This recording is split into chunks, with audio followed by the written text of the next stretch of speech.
नमस्कार, स्वागत छ यहाँलाई नेप्से ट्रेडरमा। आज हाम्रो बजारमा एकदमै ठुलो करेक्सन देखिएको छ। 38.37 पोइन्टको चाहिँ आज हाम्रो बजारमा निरन्तर रूपमा चाहिँ घटेको हामी हेर्न सक्छौं, जुन चाहिँ आज 1.83% ले हुन आएको छ है।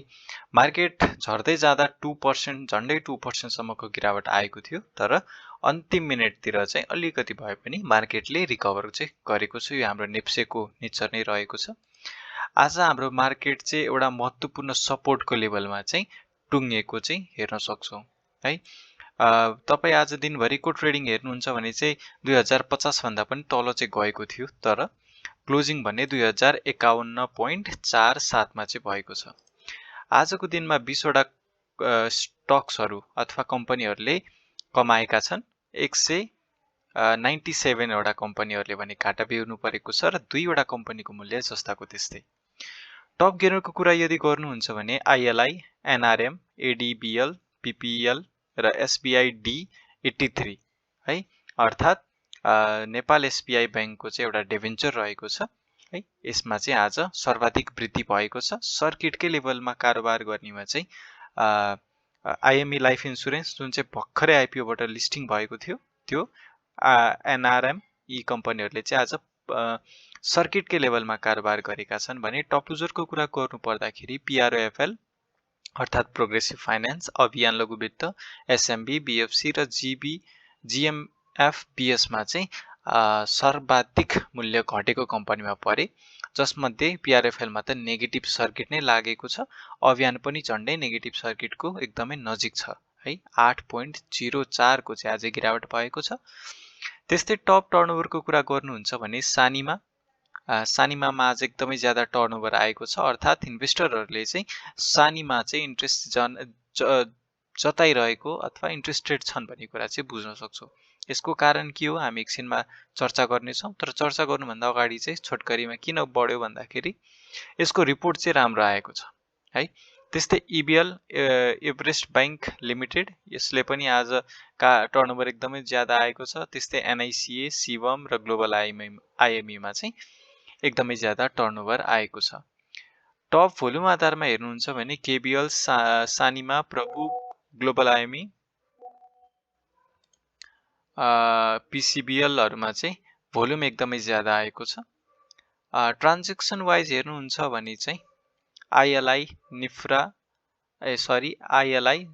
NRM, MEL, सानिमा र ग्लोबल IME मा चाहिँ ट्रान्जेक्सन वाइज एकदमै ज्यादा कारोबार भएको छ। आजको दिनमा आज भोल्युम चाहिँ एकदमै ज्यादा आएको छ। यसले के बुझिन्छ भन्दाखेरि मार्केट प्यानिक सेलिङ आउँदै गर्दा लगानीकर्ताहरू एकदमै डराएको स्थिति छ भन्ने कुरा चाहिँ हामी बुझ्न सक्छौँ। आज 2.6 अर्बको चाहिँ कारोबार अथवा टर्नओभर आएको छ।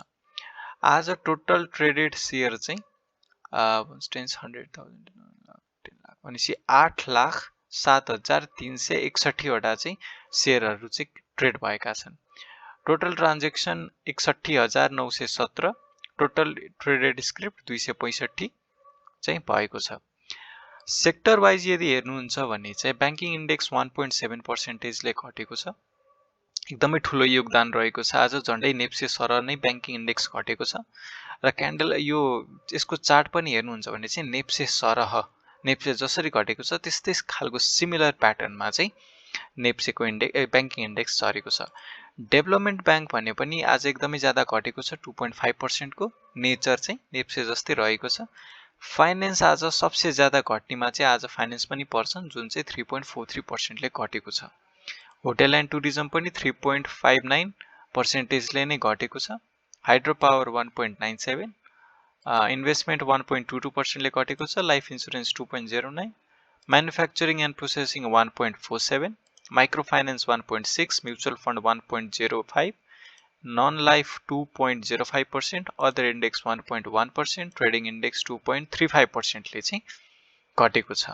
आज सबै सेक्टरहरू घटेका छन्, जसमध्ये फाइनान्स र होटल एन्ड टुरिज्ममा चाहिँ एकदमै ठुल्ठुलो करेक्सन देखिएको छ।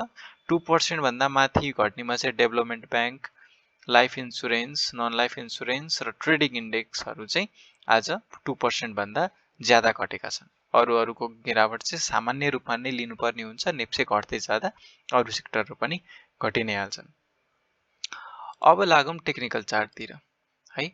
आज टेक्निकल चार्टमा यदि हेर्नुहुन्छ भने एउटा महत्त्वपूर्ण सपोर्टको लेभलमा चाहिँ आएर बजारले क्लोजिङ दिएको छ है। हुन चाहिँ यसलाई ब्रेकआउट दिइसकेको थियो, तर अन्तिम क्षणमा चाहिँ के भयो भन्दाखेरि यसलाई रेस्पेक्ट गरेर बजार माथितिर आएको छ। अब यहाँबाट सपोर्टले, किनभने एउटा स्ट्रङ डिमान्ड जोन हो यो डिमान्ड जोनको चाहिँ यो बटममा रहेको छ। एकचोटि होइन दुईचोटि चाहिँ यो यही पोइन्टबाट बजार फर्केको छ, त्यस कारणले यहाँबाट पनि फर्किन सक्छ है भन्ने कुराको चाहिँ हामीले अनुमान चाहिँ गर्न सक्छौँ। तर यदि यो प्याटर्न बन्दैन भने चाहिँ है, यो प्याटर्न बन्न सफल हुन्छ भने चाहिँ फेरि बजारले चाहिँ एउटा लोवर लो बनाउन सक्ने क्षमता हुन्छ है, चान्सेस रहन्छ त्यहाँनिर। तर यहीँबाट बढेर जान्छ भने चाहिँ एउटा डबल बटम त यहाँ पहिले लगाइसक्यो, तर अब चाहिँ लाग्यो भने डबल बटम प्लस डब्लु आकारको प्याटर्न बन्न पुग्छ र यसले चाहिँ झन्डै एउटा अप ट्रेन्डको सुरुवातको रूपमा पनि हामी लिन सक्छौँ। यसको लागि चाहिँ हामीले भोलिको दिनमा चाहिँ क्यान्डल अथवा नेप्सेलाई चाहिँ एनालाइसिस गर्नुपर्ने रहन्छ। अब यसो बुझ्दै जाँदाखेरि आज किन बजार घट्यो भन्ने कुरा चाहिँ खासै केही न्युजमा चाहिँ छैन है।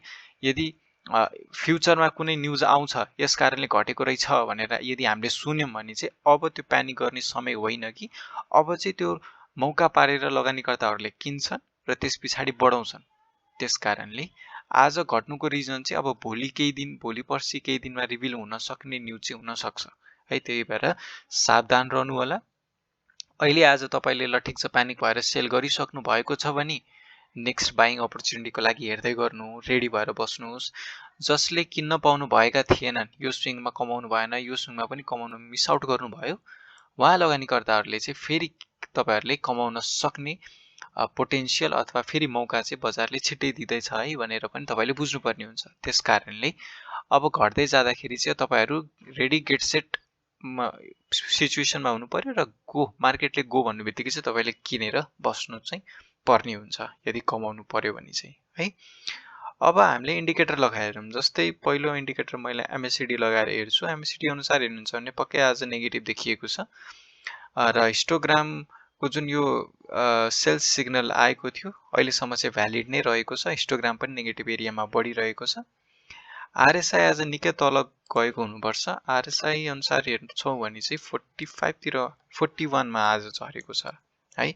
अब 40 मा यदि सपोर्ट लिएर बढ्ने चान्सेस पनि हुन्छ, नहुने चाहिँ होइन। यदि 40 मा चाहिँ सपोर्ट लिएर बजार बढ्छ भने चाहिँ स्टिल हामीसँग होप गर्न सक्छौँ कि 40 चाहिँ एउटा आरएसआई को केसमा चाहिँ लोवर लो हुन सक्छ भन्ने कुरा चाहिँ हामी बुझ्न सक्छौँ। अब यस्तो करेक्सन चाहिँ हाम्रो लागि खासमा हेर्ने भने चाहिँ राम्रो कुरा हो क्या। किन लास्ट टाइम यही पोइन्टमा झर्दै गर्दा हाम्रो आरएसआई कहाँनिर थियो भन्दाखेरि 60-50 को लेभलतिर थियो है। अब त्यही पोइन्टमा एक्ज्याक्ट त्यही पोइन्टमा हुँदाखेरि हाम्रो बजार अहिले 40 को लेभलमा छ भनेपछि यो एउटा डाइभर्जेन्स देखिएको छ। आगामी दिनमा यहाँबाट बढ्छ भने चाहिँ अब आरएसआई अनुसार एकदमै ठुलो पोटेन्सियल छ बढ्न सक्ने। त्यस कारणले हामी चाहिँ यस्तो करेक्सनलाई चाहिँ हामीले नेचुरल रूपमा चाहिँ नर्मल लिनुपर्ने हुन्छ।